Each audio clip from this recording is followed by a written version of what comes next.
In this lecture, we will discuss about terror-related laws in India. We will also discuss about TADA, POTA, UAPA Act.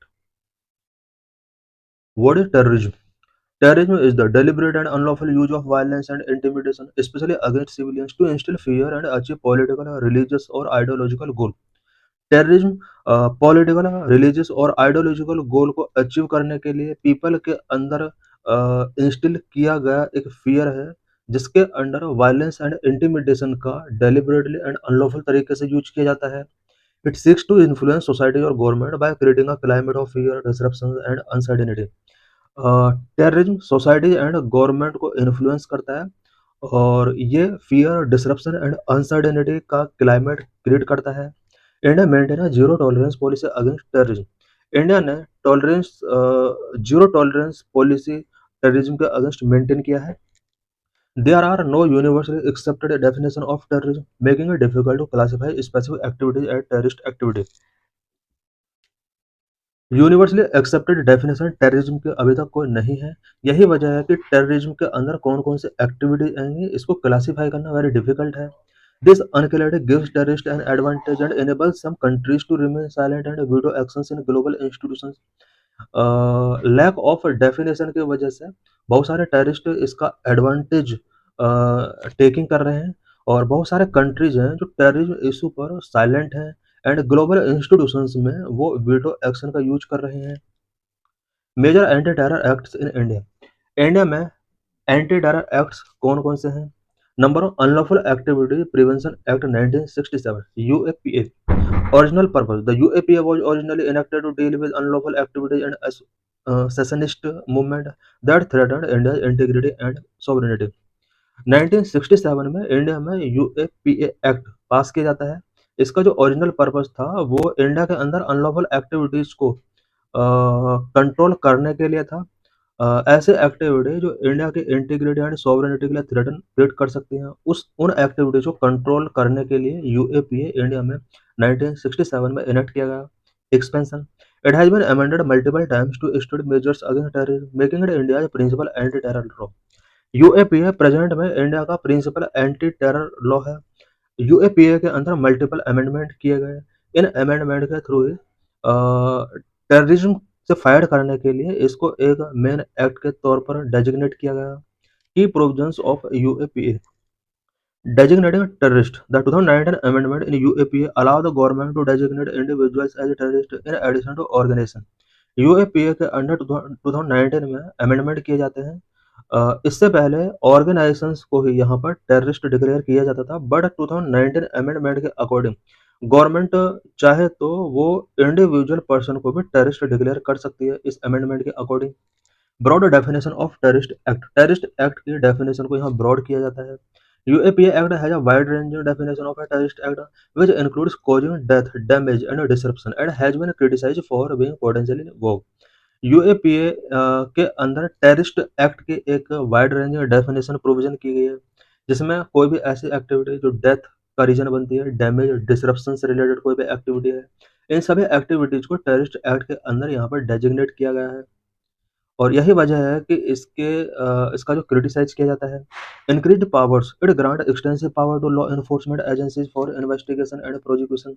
Law enforcement agencies का investigation and prosecution से related जो power है UAPA के अंदर, वो very extensive power given की गई है. Bail restrictions. This act make bail difficult for the accused with the reversal of the burden of proof in certain cases. UAPA के अंडर एक्यूज्ड पर्सन को bail मिलना very difficult है. Number of terrorist and disruptive activities prevention act 1987 TADA. TADA act 1987 में India के अंदर pass किया गया था.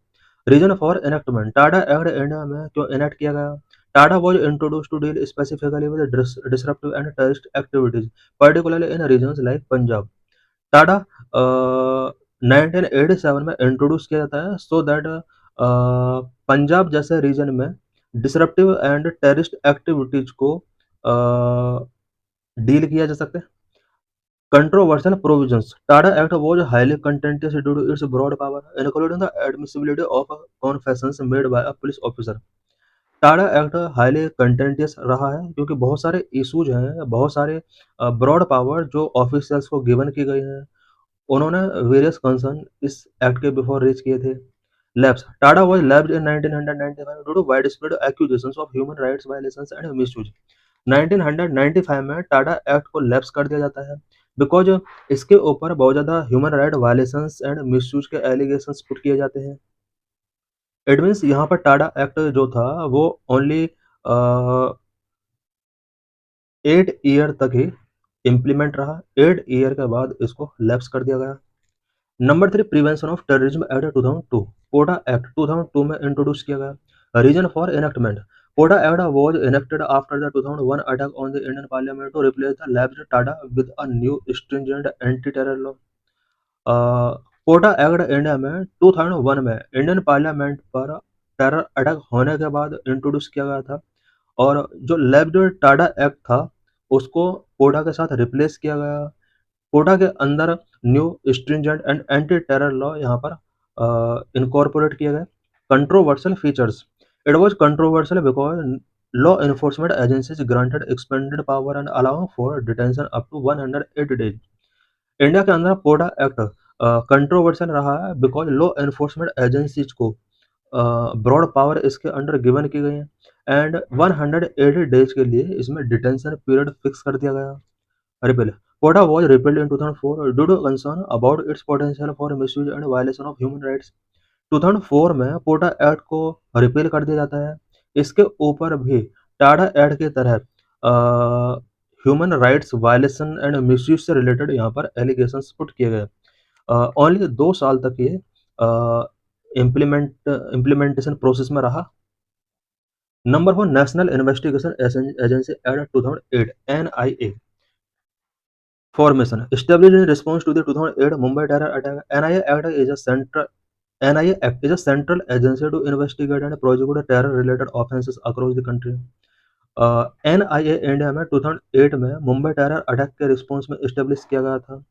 NIA एक सेंट्रल एजेंसी है इन्वेस्टिगेट करने के लिए, टेरर रिलेटेड ऑफेंसेस को प्रोसिक्यूट करने के लिए, इन्वेस्टिगेट करने के लिए NIA एक सेंट्रल एजेंसी है। Jurisdiction. The NIA has the authority to investigate terrorism cases without requiring permission from state government. NIA के पास ये पावर होती है कि वो without state government permission terror case से रिलेटेड इन्वेस्टिगेशंस वो किसी भी स्टेट में कर सकती है। Amendments, Amendment in 2019 expanded the NIA scope to include cases related to counterfeit currency, cyber terrorism and human trafficking.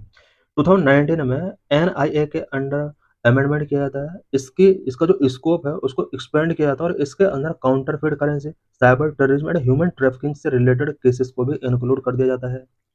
What are the major terrorism related challenges that India face? India के before major terrorism related challenges क्या क्या है? Number 1, cross border terrorism. India has been grappling with cross-border terrorism backing from neighboring countries, particularly Pakistan. Recent examples include the 2019 Pulwama attack and Pahalgam attack in 2025. India के before neighbouring countries particularly Pakistan के द्वारा banking किया गया cross border terrorism है जिससे India grapple कर रहा है। रिसेंट में 2019 में पुलवामा अटैक एंड 2025 का पहलगाम अटैक इसका एग्जांपल है। Number 2, left wing extremism LWE। The LWE movement, also known as the Naxalite insurgency, has been a persistent challenge for India. India के अंदर LWE movement which is also known as Naxalite insurgency, ये भी India के लिए persistent challenge create कर रहा है।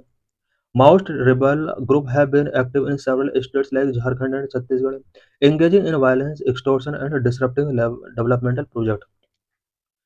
India के various state such as Jharkhand and Chhattisgarh में माओइस्ट रेबल ग्रुप जो कि violence, extortion and disrupting developmental projects से रिलेटेड इशूज क्रिएट कर रहे हैं। The number of LWE related violent incident have come down by 76% in 2022 in comparison to 2010। 2010 के compare में 2022 में LWE related violence incident India के अंदर 76% तक डाउन हुए हैं। Number 3, separatist movement and militancy. India has faced separatist movement and militancy in various regions such as Punjab and north east. India के various region such as Punjab and north east में separatist movement and militancy से related various issues यहाँ पर create हो रहे हैं। The issue of militancy in Jammu and Kashmir has been particularly complex, with Pakistan-based terrorist group like Lashkar-e-Taiba and Jaish-e-Mohammed fueling the insurgency. India में militancy से related issues create हो रहे हैं और ये Pakistan based terrorist group such as Lashkar e Taiba, Jaish Mohammed insurgency को India में fuelling कर रहे हैं। Number 4, radicalisation and online propaganda. The rise of radicalisation particularly among the youth and spread of extremism ideologies through online platform and social media pose a significant threat. India के अंदर radicalisation specially youth के अंदर बहुत ज़्यादा rise हो रहा है and extremist ideologies online platform social media के थ्रू स्प्रेड हो रहे हैं। ये सभी इंडिया के बिफोर सिग्निफिकेंट थ्रेट पोज कर रहे हैं। India has witnessed instances of youth being radicalised through methods like Honey trapping and recruited by terrorist organizations both domestically and internationally. Number 5, cyber terrorism. The increasing reliance on digital infrastructure and potential for cyber attack by terrorist group or state-sponsored actor is a big emerging concern for India. India के before big emerging concern जो है वो cyber attack से related है, because India का digital infrastructure पर Reliance increase हो रहा है। इंक्रीज होने के साथ साथ cyber attack by terrorism group और स्टेट स्पॉन्सर्ड एक्टर्स से रिलेटेड जो चैलेंज है वो काफ़ी बढ़ चुके हैं। Cyber terrorism could target financial system, sensitive data and critical infrastructure, causing significant disruptions and economic damage. Cyber terrorism financial system, sensitive data and critical infrastructure को target कर रहे हैं, जिसकी वजह से economic damage and significant disruptions create हो रहे हैं। Number 6, Pakistan exiting FATF grey list. Pakistan has become out of the grey list. India's claim about Pakistan's lack of action against terror group might hold large weight internationally. Pakistan को FATF के grey list से out कर दिया है। इससे related India के various concern यहाँ पर रेज हो रहे हैं, बिकॉज पाकिस्तान इंडिया के लिए क्रॉस बॉर्डर टेररिस्ट यहाँ पर सेंड कर रहा है और इंडिया का जो इनिशिएटिव है पाकिस्तान को टेरर ग्रुप के तौर पर डेजिग्नेट करने में इंटरनेशनली इसका वेट कम हो सकता है। The financial action task force listing served as a form of validation of India's concern. Financial action task force जो है ये इंडिया के कंसर्न जो टेररिज्म से रिलेटेड है उसको वैलिडेशन गिवन करने में एक इंपॉर्टेंट रोल प्ले कर सकता है।